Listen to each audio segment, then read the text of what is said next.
This year's celebrations come as a new survey has found a decline in Canadian pride. More than a third of Canadians say they feel less proud to be Canadian than they did 5 years ago. Canadians were also asked if they agree with Conservative leader Pierre Poilievre that, quote, Canada is broken. 70% of them say they strongly or somewhat agree. Agreement is higher among younger Canadians. And joining us to discuss this further is Darrell Bricker, Global CEO of IPSOS Public Affairs.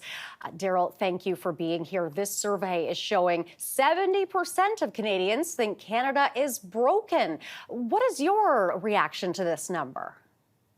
Sad. My basic reaction is sadness. When I went through the numbers that we got on this survey, I was really concerned about our future and how Canadians are feeling about our country, especially younger Canadians, where 78% describe Canada as broken. Now, discontent seems to be a growing national sentiment. Any indication on where this is stemming from? Well, I think there's two things. One, people are really feeling it difficult to get by these days. They're having a very hard time getting by.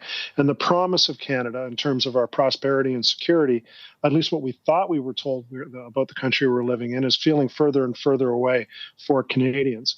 And then I think the second thing is really a whole bunch of things that have happened over the space of the last several years in which our political leaders have not really celebrated Canada, not really told us why we should be proud of our Canadian heritage. We get a lot of apologies. We get a lot of other things coming out of our political leaders, but not a lot of pride. And I think both things are coming together to cause a problem.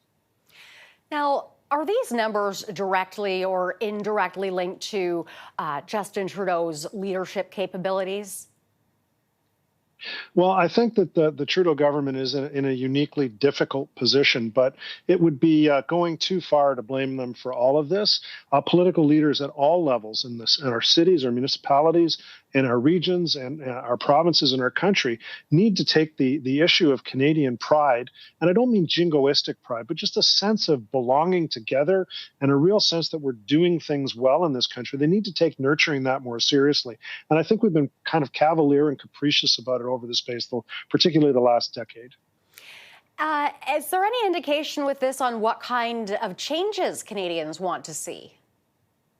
Well, no, we didn't really get into that, but I think that we've seen things that work in the past. When Canadians get together and celebrate what it is to be Canadian, and your broadcast today is a great example of this, coming from Parliament Hill and looking at the 100th anniversary of the Royal Canadian Air Force. This is something to celebrate. Not something to look back and say, oh, the Canadian Air Force was involved in wars and there's some difficult things that happen, some reckonings that we have to go through with the past. Yes, there's that, but there's also the other part, which is the pride of Canada coming together to create that Air Force. That's the part that seems to be missing in a lot of our conversations today. All right. Thank you for your time, Darrell. Darrell Bricker, Global CEO with IPSOS Public Affairs. Thank you.